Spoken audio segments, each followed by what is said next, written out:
A acessibilidade é um direito previsto na Constituição, mas nem todos os brasileiros podem usufruir dele como esperado. Viver na periferia das grandes cidades ainda representa um grande desafio, principalmente para pessoas com deficiência. O Brasil é signatário da Convenção Internacional dos Direitos da Pessoa com Deficiência da ONU. O documento prevê que as pessoas com deficiência têm o direito à liberdade e segurança individual.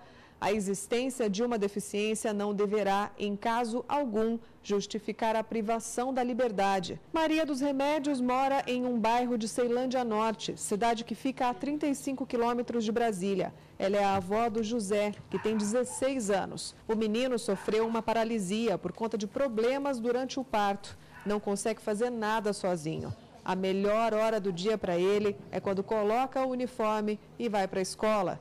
Mas para chegar ao ponto de ônibus, a avó enfrenta um problema: a rua sem asfalto. O trajeto que a Maria percorre para levar o neto para a escola tem cerca de 1 quilômetro. Caminhando tranquilamente dá para fazer em 10 minutos, mas empurrando uma cadeira de rodas, ela tem que sair de casa pelo menos meia hora mais cedo. E quando chove, ninguém passa a pé por aqui. Quando chove, tem que ficar esperando a chuva passar. Muita água que desce, muita água mesmo. Não dá para atravessar, não. Maria e José sobrevivem com 2 salários mínimos por mês. Ela teme que, se o neto faltar muitas aulas, o benefício seja cortado. É o cumprimento que eles exigem, né?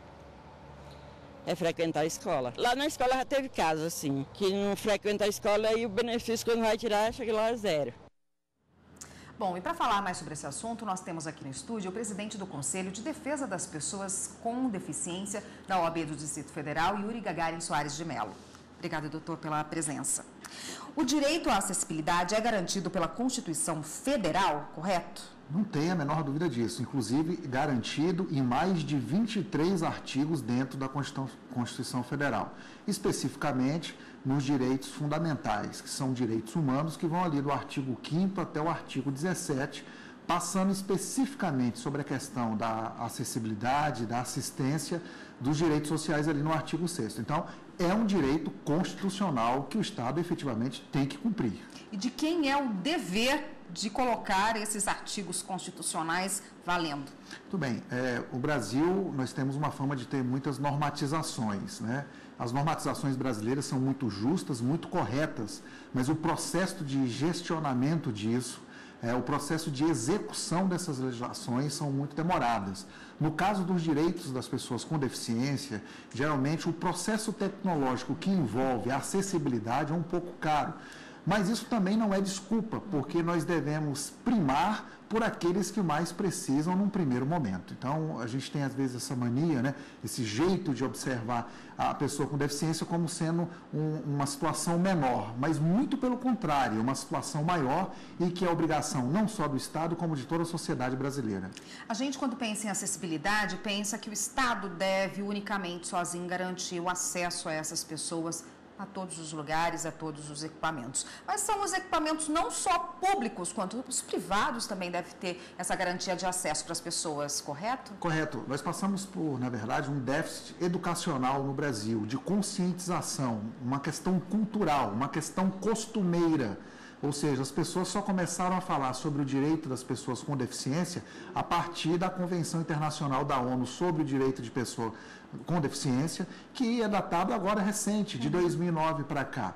Até então, a pessoa com deficiência era tratada de uma forma um pouco menor, embora já houvessem benefícios do ponto de vista previdenciário já ajudando. Mas, de qualquer forma, a responsabilidade é muito grande, essa conscientização é muito grande e nós temos que, de uma forma em conjunto, principalmente a sociedade e esse processo educacional, fazer a inserção, quer seja da pessoa com deficiência às pessoas sem deficiência, mas, mais do que nunca, inserir as pessoas sem deficiência no mundo das pessoas com deficiência, mostrando que ser deficiente é ser normal também. Transporte público sempre foi um gargalo aí, né? Muitos ônibus antigamente não tinham nem acesso de rampa própria para essas pessoas portadoras de deficiência entrarem nos coletivos, né? Hoje a lei é um pouco mais cumprida, mas ainda é um entrave? Olha, não é a questão de ser um entrave, é a questão da execução da lei. Né? As empresas de ônibus alegam que para muitas empresas, né? Aqui no Distrito Federal todas já estão com adaptação para a pessoa cadeirante, mas alega-se, inclusive, que o custo é muito caro do elevador, essa coisa toda, porque há um impacto também na questão empresarial. Quer dizer, como é que o empresário vai dissolver esse impacto? Quer dizer, não é desculpa também para não deixar de prestar assistência, porque a assistência à pessoa com deficiência é constitucional. Então, assim, tem que se buscar um meio termo, buscar, digamos assim, um posicionamento equilibrado entre as partes, sem deixar a pessoa com deficiência ter acesso, principalmente à questão dos ônibus.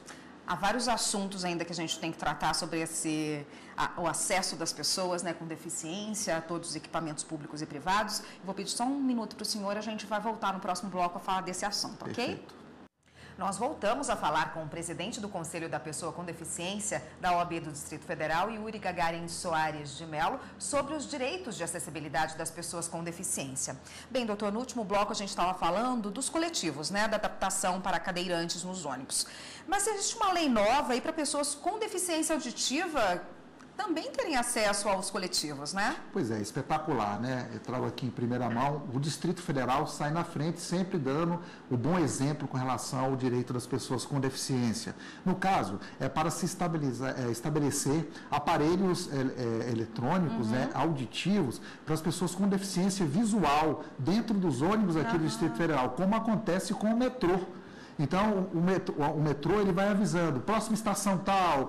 Então, essa lei foi criada agora recentemente aqui no Distrito Federal e serve como exemplo para todo o Brasil. Então, eu espero realmente que sejam adaptados todas as frotas, todos os ônibus aqui de Brasília, para facilitar a acessibilidade também das pessoas com deficiência visual. Espetacular, né? Espetacular. Eu disse deficiência auditiva, mas é deficiência visual. Eles vão poder ouvir, né, que parada. Exatamente, vai informando qual é a cidade, qual é a parada que você está, e a pessoa vai tendo ali mais respeito à sua dignidade, à sua mobilidade, do ponto de vista mais cidadão.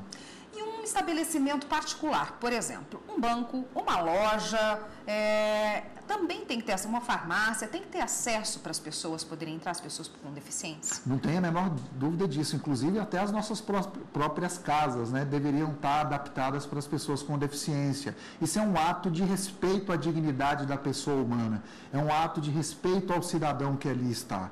Então, inclusive existem N normatizações que estabelecem efetivamente que essas pessoas tenham acesso aos bancos de forma facilitada. Por exemplo, nós temos os pisos táteis, né?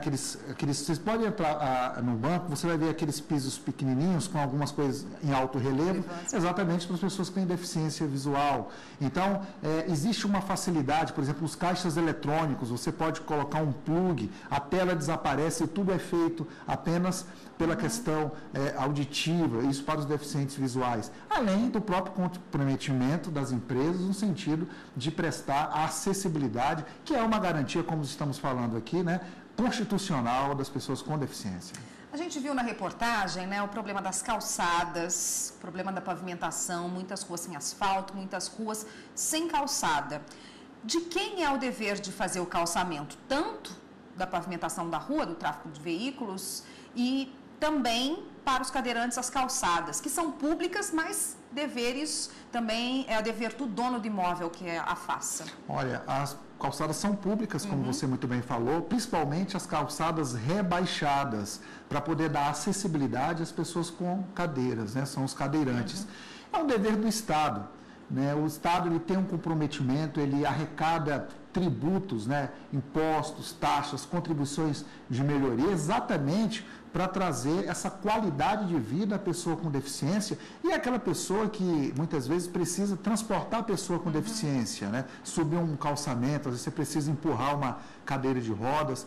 A obrigação é de todos nós, mas principalmente do Estado. Há que se ter uma fiscalização intensa, há que se ter uma respeitabilidade mais intensa ainda, e é um ato de boa gerência do governante que aí está. E quem fiscaliza tudo isso? A população também é fiscal aí nesse caso? caso? Pode denunciar e como? Você pode denunciar. Existe um órgão específico, uma secretaria dentro do Ministério Público do Distrito Federal, pode fazer a denúncia também na Ordem dos Advogados do Brasil, lá na nossa Comissão de Defesa do Direito da Pessoa com Deficiência, e também nos órgãos do Poder Executivo, como Secretaria de Transportes, com seus órgãos vinculados nesse sentido. E o que falta, para a gente finalizar a nossa conversa, para que a lei, a Constituição, seja cumprida totalmente? Garanta-se o direito de ir e vir a toda essa parcela da população. O que falta? O que ainda precisa? Falta gestão pública, porque dinheiro nós temos à disposição. Falta boa vontade em respeitar mais ainda as pessoas com deficiência. Falta um olhar mais carinhoso, um olhar mais digno. Olhando dessa forma, não tenho a menor dúvida que o direito da pessoa com deficiência vai ser absolutamente regulamentado, e regularizado e respeitado aqui no Brasil. Tá ótimo, muito obrigada pela participação do senhor. Eu conversei com o presidente do Conselho de Defesa dos Direitos da Pessoa com Deficiência da OAB do Distrito Federal, Yuri Gagarin Soares de Mello. Obrigada pela participação. Muito obrigado, muito obrigado. Até uma próxima.